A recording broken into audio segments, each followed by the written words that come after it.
Shalom Bapak Ibu Saudara. Pastinya sudah banyak yang kenal saya karena saya bukan orang mana-mana. Saya tetap orang Banyumas. Ya, puji Tuhan. Bapak Ibu, tadi pujian hati yang gembira adalah obat. Saudara gembira hari ini? Yakin? Kata gembira di dalam Alkitab itu tidak sekedar sukacita. Ya, kata gembira yang dimuat ditulis dalam kitab Amsal itu bukan sekedar sukacita, bukan sekedar senyum, tetapi antara tubuh, jiwa dan roh menjadi satu. Luapan sukacita dan itu menggetarkan jiwa dan roh kita sampai sorga tersentuh sehingga mujizat itu terjadi. Hati yang gembira adalah, ini Bung Sevanya langsung luar biasa ya, haleluya. Saya 2 kali bertemu tapi langsung hafal kayak gitu. Hati yang gembira adalah obat.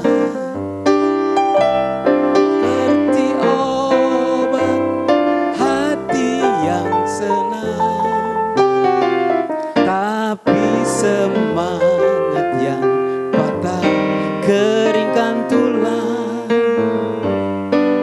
hati yang gembira, Tuhan senang. Saya belum yakin kalau saudara gembira. Karena wajah saudara menunjukkan wajah yang sedang menghadapi satu beban yang berat, saudara ya. Wajah saudara mesti menunjukkan satu wajah yang ada sesuatu yang sedang dipikirkan. Ayo malam hari ini lepaskan itu. Malam hari ini bebaskan itu. Malam hari ini lupakan itu. Amin. Colek kanan kiri. Sudah, wis saja temut-temut, wis. Ayo, bisa saudara berkata begitu? Wis aja temut-temut. Pak, sampai jam berapa Pak? Jam 9 selesai ya? Jam 9, Jam 9? Enggak sampai malam juga saya enggak mau. Ya puji Tuhan Bapak Ibu. Pak Yusak kontak saya, kasih tuh tapi di jadwal di Happy Family ya. Oh boleh, saya bilang gitu. Saya terus berdoa, Tuhan apa nih yang mau disampaikan gitu. Tiba-tiba Pak Yosep WA saya, kasih huruf tebel, jangan lupa. Saya pikir ini temanya apa, jangan lupa, saya bilang gitu dah. Ya kan? Ini temanya jangan lupa apa? Bukan sambil ketawa saudara. Terus udah terserah Bapak. Jadi malam hari ini Bapak Ibu, saya memang sudah catat di sini. Mana nih? Hidup itu pilihan. Jadi malam hari ini saudara jangan lupa ya. Bahwa hidup itu pilihan. Saudara, ya bisa langsung buka aja. Hidup itu pilihan.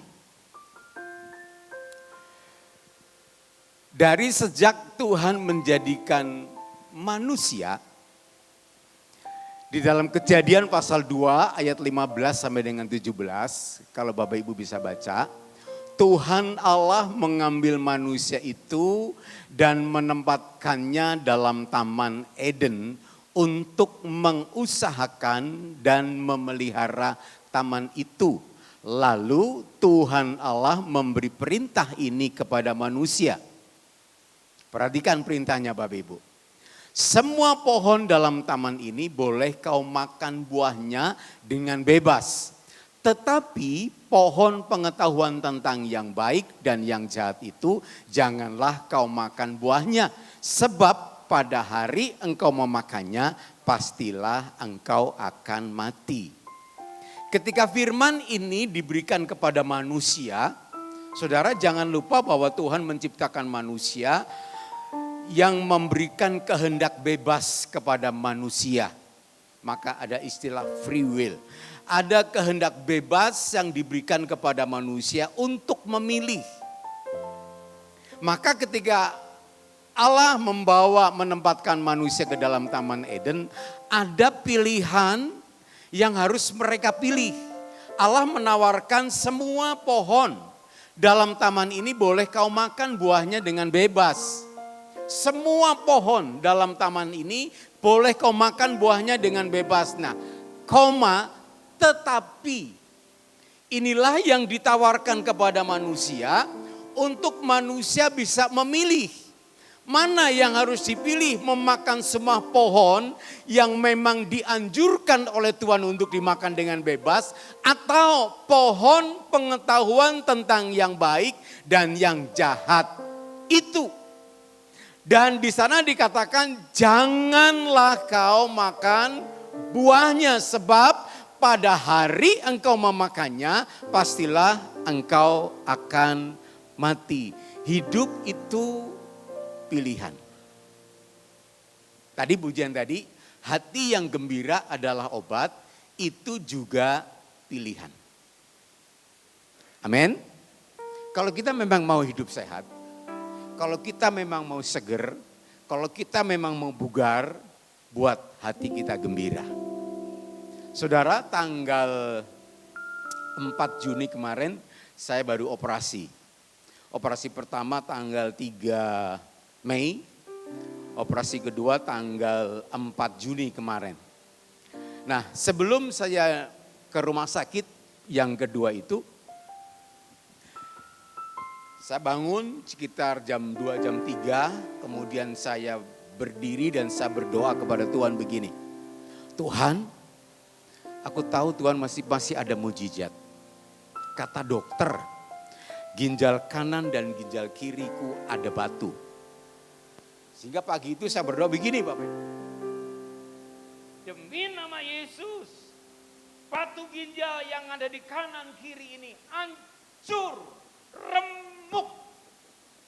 Amin.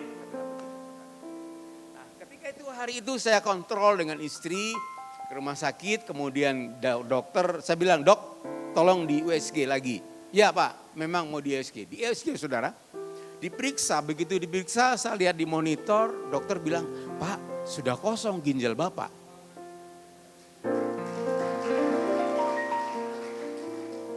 Batunya maksudnya ginjalnya masih, tapi batunya sudah kosong gitu. Saya setengah nggak percaya. Bapak kan lihat sendiri di monitor. Iya, betul dok, betul udah kosong. Saya langsung puji Tuhan. Saya bangun. Bener nih dok, sudah kosong batunya nggak ada. Iya udah nggak ada dok, saya suka cita sekali. Terus ya udah Bapak langsung mondok aja. Sekalian, jadi operasi pertama itu di dalam saluran saya ini dikasih selang. Ada yang sudah pernah operasi itu? Ada. Saya dikasih selang saudara, di dalam ini ditanam selang. Ya, jadi oke Pak, berarti langsung aja mondok, daftar, kemudian besok diambil tindakan. Jadi operasi kedua kemarin tanggal 4 Juni itu adalah diambil selang yang sudah ditanam sambil dibersihkan batu yang sudah hancur itu saudara. Puji Tuhan, setelah diambil selangnya kemudian kami istirahat 24 jam karena dibius, begitu dilepas semuanya saya minta maaf, buang air kencing, air kecil saudara, wih luar biasa, pasir keluar dari dalam. Wow, batu ginjal itu sudah hancur. Tepuk tangan buat Allah kita. Bukan hanya sekali saudara, berkali-kali. Batu ginjal itu yang sudah jadi pasir keluar. Dan berkali-kali itu juga Tuhan menolong kita. Amin. Haleluya. Jadi kita mau sehat, kita mau bugar, kita mau kuat, atau kita mau sakit-sakitan, atau kita mau tetap terpuruk dalam masalah, atau kita mau tetap ada dalam kondisi yang tertekan, itu pilihan kita. Itu pilihan kita, ya. Ini sebuah dasar kita untuk kita nanti mau belajar bahwa Tuhan memberikan pilihan kepada manusia dan akhirnya ternyata manusia memilih apa yang dilarang oleh Tuhan. Benar nggak Bapak Ibu? Sesuatu yang dilarang seringkali membuat penasaran bagi kehidupan manusia. Betul enggak? Betul enggak? Adam dan Hawa juga penasaran ketika itu. Kenapa dilarang ya? Ada apa sih di dalamnya? Nah, mari kita akan lanjut saudara. Next.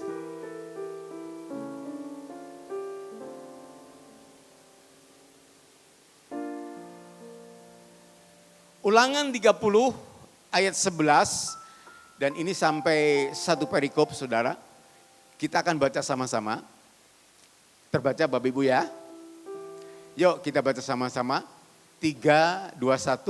Sebab perintah ini yang kusampaikan kepadamu pada hari ini tidaklah terlalu sukar bagimu dan tidak pula terlalu jauh. Tidak di langit tempatnya. Sehingga engkau berkata, siapakah yang akan naik ke langit untuk mengambilnya bagi kita dan memperdengarkan kepada kita supaya kita melakukannya. Ayat 13-14, juga tidak di seberang laut tempatnya. Sehingga engkau berkata, siapakah yang akan menyeberang ke seberang laut itu untuk mengambilnya bagi kita dan memperdengarkannya kepada kita supaya kita melakukannya. Tetapi firman ini sangat dekat kepadamu, yakni dalam mulutmu dan di dalam hatimu untuk dilakukan. Lanjut. Ayat 15. Ingatlah, aku menghadapkan kepadamu pada hari ini kehidupan dan keberuntungan, kematian dan kecelakaan. 16. Karena pada hari ini aku memerintahkan kepadamu untuk mengasihi Tuhan Allahmu dengan hidup menurut jalan yang ditunjukkannya dan berpegang pada perintah, ketetapan dan peraturannya.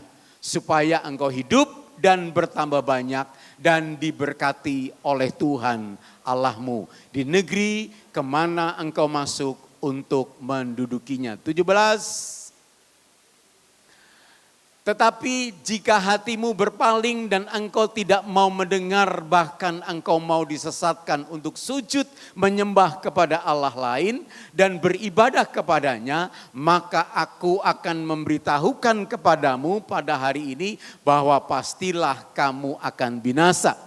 Tidak akan lanjut umurmu di tanah kemana engkau pergi menyeberangi sungai Yordan untuk mendudukinya. 19. Aku memanggil langit dan bumi menjadi saksi terhadap kamu pada hari ini. Kepadamu kuperhadapkan kehidupan dan kematian, berkat dan kutuk. Pilihlah kehidupan supaya engkau hidup, baik engkau maupun leluhurmu. 20.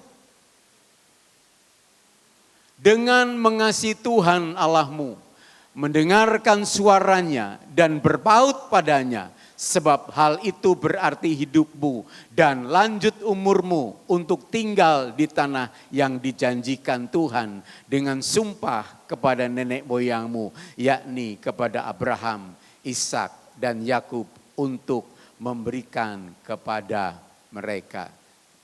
Saudara, Tuhan berkata, pilihlah kehidupan supaya engkau hidup, engkau dan keturunanmu. Saudaraku, perikop ini menceritakan tentang bagaimana Musa memberikan sebuah arahan kepada orang Israel sebelum mereka menyeberangi sungai Yordan masuk ke tanah perjanjian.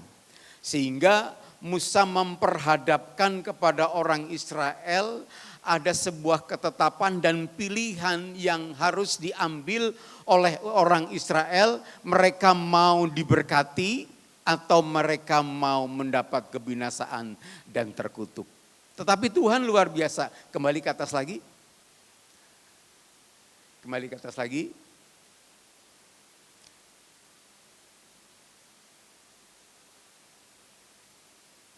Buku tadi atasnya satu tadi. Ayat yang ya, saudara. Kepadamu kuperhadapkan kehidupan dan kematian, berkat dan kutuk. Luar biasa.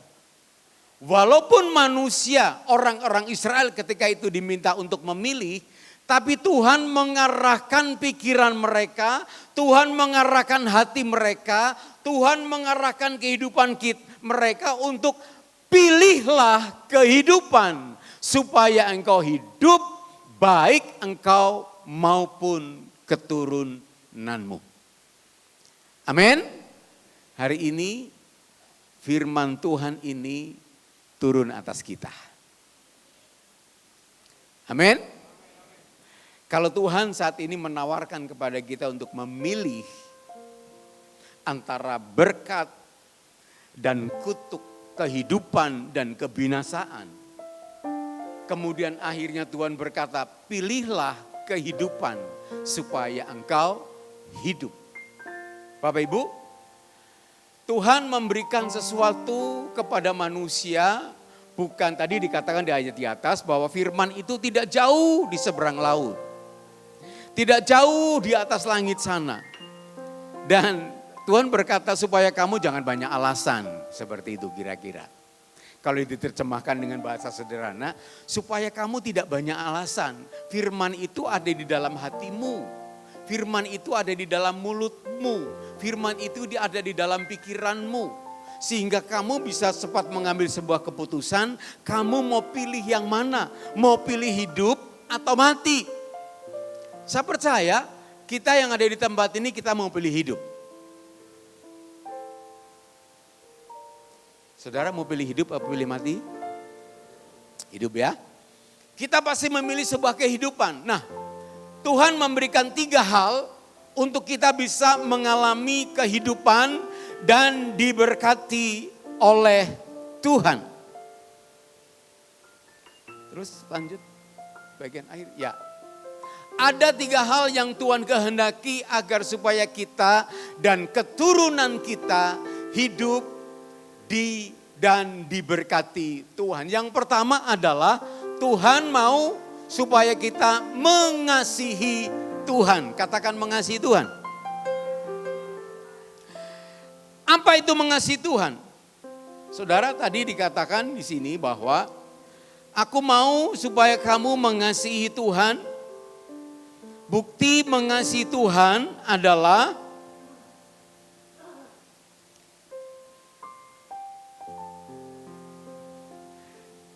tetapi jika hatimu berpaling, engkau tidak mendengar, sebab sebentar.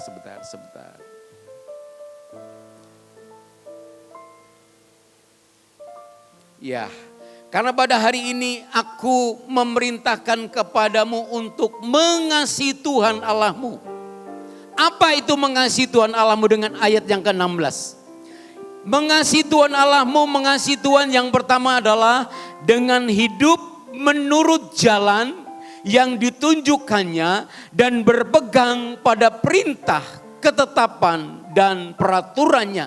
Supaya engkau hidup dan bertambah banyak dan diberkati oleh Tuhan. Mengasihi Tuhan adalah, saudaraku, menurut jalan yang ditunjukkan. Dengan hidup menurut jalan yang ditunjukkannya kepada kita. Saya percaya kita anak-anak Tuhan semua. Amin. Saya percaya kita anak-anak Tuhan semua. Tuhan Yesus datang ke dalam dunia ini adalah untuk mencari orang yang berdosa. Ketika sudah ketemu dengan orang yang berdosa, Orang yang berdosa itu terbuka hatinya, Roh Kudus menjamah dia, sehingga orang yang berdoa itu bisa berkata, ya Tuhan Yesus, aku mau percaya dan menerima Engkau sebagai Tuhan dan Juru Selamat. Kemudian orang berdosa itu datang kepada Tuhan dan berlutut, Tuhan ampuni segala dosa saya, kesalahan saya dan pelanggaran saya. Dan pada saat itulah orang itu bertobat, kemudian berpaling dari kehidupan yang lama masuk ke dalam kehidupan yang baru. Itu adalah sebuah pilihan. Orang mau bertobat atau tidak, itu adalah pilihan. Kenapa masih banyak orang Kristen kehidupannya tetap biasa-biasa saja, tidak ada perubahan baik secara rohani, baik secara jiwani, maupun secara kehidupan sehari-hari. Saudara, saya melihat banyak orang ketika orang itu mengambil sebuah keputusan untuk memilih bertobat, percaya Yesus, mengikut Yesus, dan memiliki sebuah kehidupan kelahiran baru di dalamnya, maka orang itu ada perubahan di dalam dirinya. Kehidupannya berubah, cara hidupnya berubah, cara berkata-kata berubah, dan dia mengalami sebuah kehidupan kerinduan untuk terus mengasihi Tuhan dengan apa? Melakukan apa yang diperintahkan oleh Tuhan. Kemudian dia berpegang atas perintah Tuhan. Ketetapan dan peraturannya dia betul-betul lakukan dan turuti. Dan saya banyak melihat kesaksian orang itu betul-betul diberkati oleh Tuhan. Orang itu boleh mendapatkan sesuatu yang mereka pergumulkan, bahkan hal-hal yang tidak mereka pikirkan. Allah menyediakan dalam kehidupan mereka. Karena orang itu memilih untuk mengikut Tuhan. Orang itu memilih untuk mengasihi Tuhan. Tidak lagi mengasihi dunia yang lama yang sudah ditinggalkan. Sehingga orang itu mengikut Tuhan. Apa peraturan ketetapan yang Tuhan berikan kepadanya. Mereka ikuti dengan serius, dengan sungguh-sungguh. Maka kehidupan mereka diubahkan oleh Tuhan. Amin. Saya percaya kita rindu mengalami hal yang seperti itu. Itu sebabnya mari Bapak Ibu. Kalau mungkin hari-hari yang lalu kita sudah mulai kendor cinta kita kepada Tuhan. Kita sudah mulai memudar kasih kita kepada Tuhan. Kita sudah mulai memudar kita mengasihi Tuhan. Karena situasi dan kondisi, mungkin masalah ekonomi, masalah usaha, masalah pekerjaan, masalah rumah tangga, masalah anak-anak saudaraku. Mungkin iman kita, kasih kita kepada Tuhan sudah mulai tergoyahkan. Akan kembali karena saudara yang namanya dunia ini, kesenangan-kesenangan dunia selalu terus menyerang dalam kehidupan kita. Karena sedapat mungkin menyeret kita kembali ke dalam dunia. Tetapi satu hal yang harus ada menjadi ketetapan kita. Kita harus tetap memilih untuk mengasihi Tuhan. Dan katakan kanan kiri, jangan lupa tetap mengasihi Tuhan. Amin. Amin. Boleh ditabok, boleh yang sebelah kanan. Jangan lupa ya, mesti tetap mengasihi Tuhan. Amin. Amin. Jangan lupa kita tetap mengasihi Tuhan. Karena itu yang diinginkan Tuhan dalam kehidupan kita. Yang kedua, mendengarkan suara Tuhan. Bapak Ibu, ada orang-orang yang memang diberikan karunia audible. Maksudnya bisa mendengar suara Tuhan dengan telinga kita. Ada. Ada orang-orang mendengar suara Tuhan dalam hati. Ada orang yang mendengar suara Tuhan dalam pikiran. Perlu kita renungkan sama-sama bahwa suara hati dan itu yang diurapi dan penuh dengan Roh Kudus atau suara hati manusia itu beda tipis saudara. Tetapi kita mau belajar bagaimana sih mendengarkan suara Tuhan. Saya ingat kisah tentang Samuel. Saudara ingat kisah Samuel? Ketika Samuel masih kecil, tinggal di rumah pastori zaman sekarang ya. Karena Samuel waktu kecil kan tinggal di tengah dengan Imam Eli. Dengan Pak Eli dia tinggal, kemudian karena Samuel itu adalah anak seorang Lewi juga, saudara. Ibunya namanya Hana. Hana ya, betul ya? Hana, betul ya? Hana ya. Nah, ada yang namanya Hana di sini? Ya, maka si Hana ketika Samuel lahir, karena minta Samuel juga datang di bait Allah itu berdoa. Saudara sambil berpuasa ketika Tuhan memberikan Samuel, maka Samuel dibawa ke rumah ibadah itu, kemudian diserahkan kepada Imam Eli. Dan dia asuhlah oleh Imam Eli, dan pada usia kira-kira 8-9 tahun dia tidur di rumah ibadah, tiba-tiba ada yang memanggil, Samuel, Samuel. Dia bangun, saudara. Bangun kemudian membangunkan Pak Eli yang sudah tidur. Pak. Tadi Bapak panggil saya? Tidak, tidurlah lagi nak. Tidur lagi, saudara. Tidur lagi, Samuel, bangun lagi, datang lagi ke Pak Eli. Pak. Tadi panggil saya, tidak, tidur lagi. Yang ketiga kali, saudara, begitu dia datang. Nak, kalau nanti kamu dengar suara itu, jawab saja, ya Tuhan, ini aku. Saudara, ketika Tuhan panggil yang ketiga kali, Samuel jawab seperti itu. Begitu Samuel menjawab, Tuhan memberikan sesuatu kepada Samuel. Bapak Ibu, saya mau kesaksian sedikit. Sebelum saya jadi hamba Tuhan, saya ini seorang yang bekerja. Saya bekerja di satu perusahaan, saudara. Sekali waktu saya diajak oleh pemimpin rohani saya untuk doa semalaman di daerah Moderland, Tangerang, saudara. Doa semalaman di sana, sementara kami semua sedang menyembah Tuhan. Sudah sampai waktu kira-kira setengah 12 malam. Kami sudah sagi kusuk, semua sedang menyembah Tuhan. Pemimpin WL Singer sedang menyembah Tuhan. Tiba-tiba ada suara begini. Hambaku, kamu akan aku utus ke satu kota. Saya buka mata, saudara. Saya toleh kanan, kiri. Semua lagi nyembah Tuhan semua. Oh, suara siapa tuh? Masuk lagi, nyembah lagi. Suara itu kedengaran lagi. Saya ingat Samuel, saudara.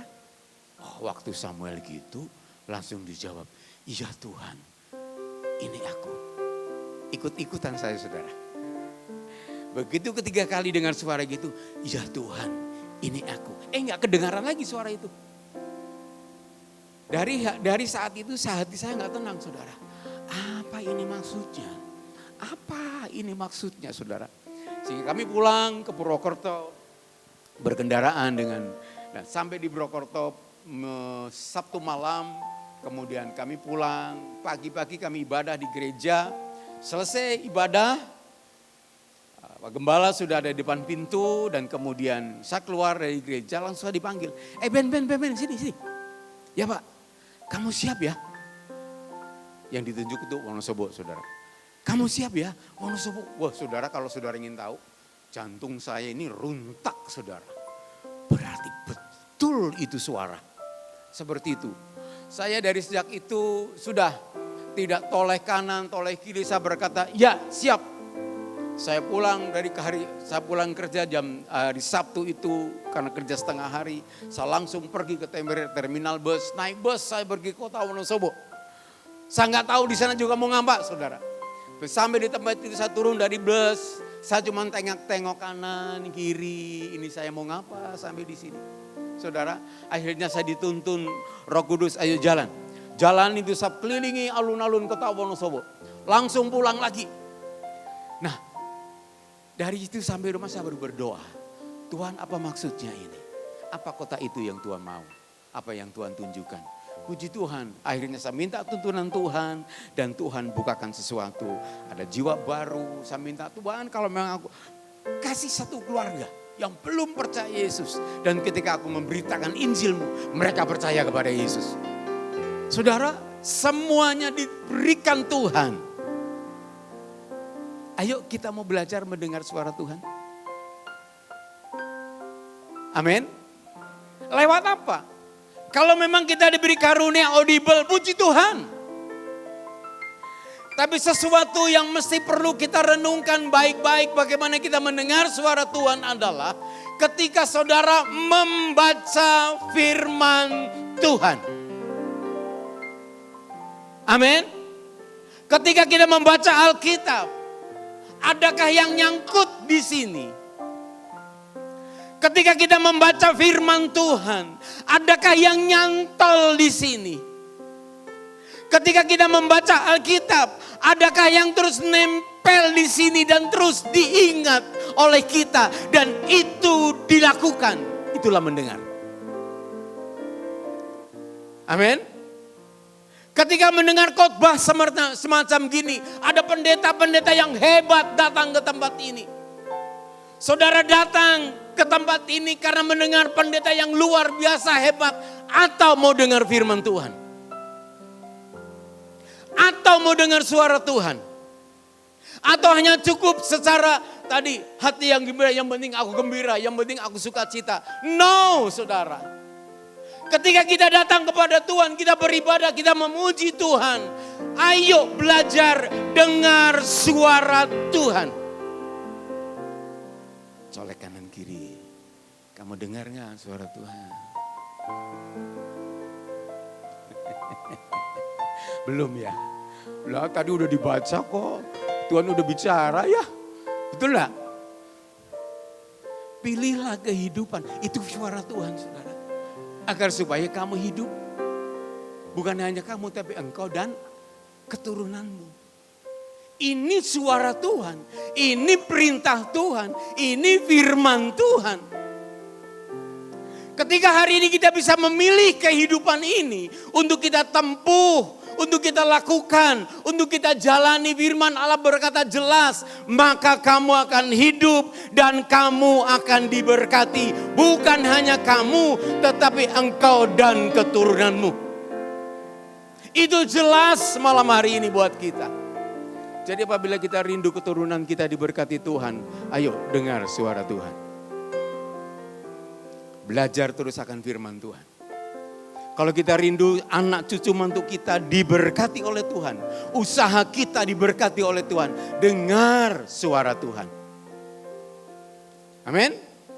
Lalu lewat apa lagi? Doa, pujian dan penyembahan itu akan menghantar kita. Untuk kita bisa mendengar suara Tuhan. Amin. Amin. Itu sebabnya saudaraku, entah di sini, entah di rumah, doa, pujian, penyembahan jangan sampai kita hilangkan itu. Jangan sampai kita lupakan itu. Jangan berkata begini, Pak, aku suara saya fals, suaraku selendro, suaraku pelok. Enggak, Tuhan enggak dengar suara yang kita yang gitu. Tuhan itu lihat hati. Penyembahan itu bukan soal lagu Bapak Ibu. Penyembahan bukan soal musik. Penyembahan adalah hati. Ketika hati kita rindu, ketika hati kita mengasihi Tuhan, maka kita bisa menyembah dengan hati kita. Ketika kita menyembah dengan hati kita, Tuhan tahu, Tuhan lihat, Tuhan dengar, Tuhan hadir dalam hidup saudara. Nah, ketika Tuhan hadir dalam hidup saudara, Tuhan rindu berbicara kepada kita. Tuhan rindu berkata kepada kita, saudara. Sehingga oleh sebab itu jangan kita terus buru-buru setelah pujian penyembahan selesai langsung bangun berdiri langsung keprat pergi, saudara. Tidak, nantikan sesaat, 2 saat, 1 menit, 2 menit, 5 menit, 10 menit. Dengar suara Tuhan. Amin. Baca Alkitab, renungkan firman itu hari itu. Apa yang harus aku lakukan, apa yang harus aku perbuat. Saya percaya kita akan menjadi orang yang dituntun oleh Tuhan terus. Dan kita pasti menjadi orang yang diberkati oleh Tuhan. Amin. Nyanyi dulu lah. Lagu lama Pantekosta. Di dalam dunia. Bisa ya lagu ini ya? Di dalam dunia ada dua jalan, lebar dan sempit. Siapa mau pilih yang lebar api? Jiwamu mati, tapi yang sempit hidup berglori. Bisa Bapak Ibu? Kalau bisa nyanyi dengan keras dong. Yuk. Di dalam dunia, sambil tepuk tangan boleh. Ada dua jalan, lebar dan sempit. Siapa mau pilih yang lebar api? Jiwamu mati, tapi yang sempit hidup berglori. Siapa yang mau pilih jalan yang sempit? Hidup berglori, hidup berkemenangan, hidup diberkati oleh Tuhan. Amin. Saudara, memang tidak gampang. Masuk surga tidak gampang, saudara. Ya, memang percaya kepada Yesus itu yang utama. Tapi liku-liku kita mengikut Tuhan, proses 1, 2, 3 akan terus terjadi dalam kehidupan kita. Tapi pilihan kita harus tetap. Siapa? Yesus. Sekali Yesus tetap Yesus. Yang ketiga terakhir. Berpaut kepada Tuhan. Saudara, saya coba cari kata berpaut itu seperti anak-anak yang berjalan-jalan dengan bapaknya atau orang tuanya. Ya. Ketika jalan-jalan, kanan kiri dipegang tangannya dan anak itu tidak akan pernah melepas genggaman tangan bapaknya. Itu berpaut. Berpaut itu ada pujian Jawa juga, gandul gusti. Itu berpaut. Artinya begini Bapak Ibu, Tuhan ingin apapun masalah persoalan kita mau tetap berpaut dengan Dia. Pegang tangan Dia. Amin. Pegang Dia erat-erat, jangan sampai terlepas. Maka ada muncul lagu pujian yang berkata, terhubung denganmu. Tak bisa ku terlepas, kau memegang tanganku. Terus?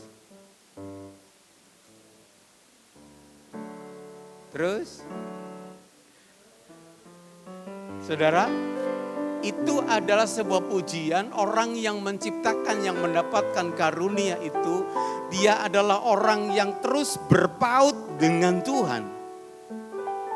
Persoalan dan masalah yang dia hadapi, dia hiraukan. Tidak penting buat aku, tapi aku harus tetap memilih, aku berpaut dengan Tuhan. Ketika hidup kita berpaut dengan Dia. Walaupun kita di lembah bayang maut sekalipun, kata pemazmur, aku tidak takut bahaya. Sebab gada dan tongkatmu selalu ada dalam kehidupanku. Amin. Orang yang berpaut dengan Tuhan, hidupnya selalu optimis. Orang yang berpaut dengan Tuhan, hidupnya terus memikirkan sesuatu yang ada di depan. Melupakan segala apa yang di belakang. Berpikir ke depan bahwa di sana Yesus pasti tolong aku.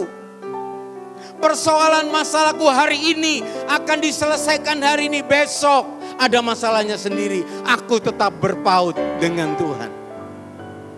Amin. Saudara ingat mimpi Yakub Ketika dia mimpi di kota Betel, saudara, di Ai. Dia tidur di atas batu, kepalanya disandarkan di batu. Yakub bermimpi, ada tangga yang naik yang ke sorga dan di situ turun naik malaikat Tuhan. Dan ketika ketemu dengan salah seorang, dia pegang erat-erat. Malaikat itu berkata, Yakub, lepas, ini udah siang Yakub, lepas. Yakub berkata apa? Tidak, sebelum engkau memberkati aku, tidak akan aku lepaskan. Akhirnya Yakub dipukul sininya, bek, saudara ya. Tapi Yakub diberkati oleh Tuhan. Itu berpaut, saudara. Jangan lepaskan Tuhan dalam kehidupan kita. Jangan sampai terlepas Tuhan dalam kehidupan kita. Ketika kita tetap berpaut dengan Tuhan, maka saya percaya berkat, anugerah, kemurahan, kasih karunia, rahmatnya yang selalu baru ada setiap saat dalam kehidupan kita. Sehingga kita tidak takut menghadapi masalah-masalah hari depan yang seperti apa. Kita tidak perlu takut sebab Tuhan ada bersama dengan kita. Haleluya, puji Tuhan. Sepertinya kita rindu semuanya diberkati oleh Tuhan. Mari kasihi Tuhan. Yesus berkata, kasihilah Tuhan Allahmu dengan segenap hatimu. Dengan segenap jiwamu, dengan segenap akalmu. Dan kasihilah sesamamu manusia. Seperti dirimu sendiri. Saudara tahu mengasihi sesama manusia? Kalau saudara mengasihi orang yang baik, itu mah biasa, saudara. Ya, Pak Yusak mengasihi saya, itu biasa, saudara. Tapi yang Tuhan inginkan, kasihilah sesamamu manusia adalah manusia-manusia yang tidak baik terhadap kita. Itu yang Tuhan inginkan, kita kasihi. Dan dipraktekkan oleh Tuhan, Yesus ketika Yesus ada dalam dunia bahwa anak manusia datang bukan untuk dilayani tapi untuk melayani. Ketika kita melayani, saudara, jangan melihat siapa yang harus saya layani. Standar apa yang harus aku layani dengan orang ini? Tidak ada standar, saudara. Kalau kita memang mau mengasihi manusia, manusia seperti apapun harus kita kasihi. Amin. Mungkin orang itu menjengkelkan kita. Orang itu membuat kita susah. Orang itu membuat kita menderita. Orang itu membuat kita mungkin menjadi orang yang tidak memiliki apa-apa. Kata Tuhan, kasihilah sesamamu manusia. Orang itu adalah sesamamu manusia. Amin. Kita berdiri. Kita selesai.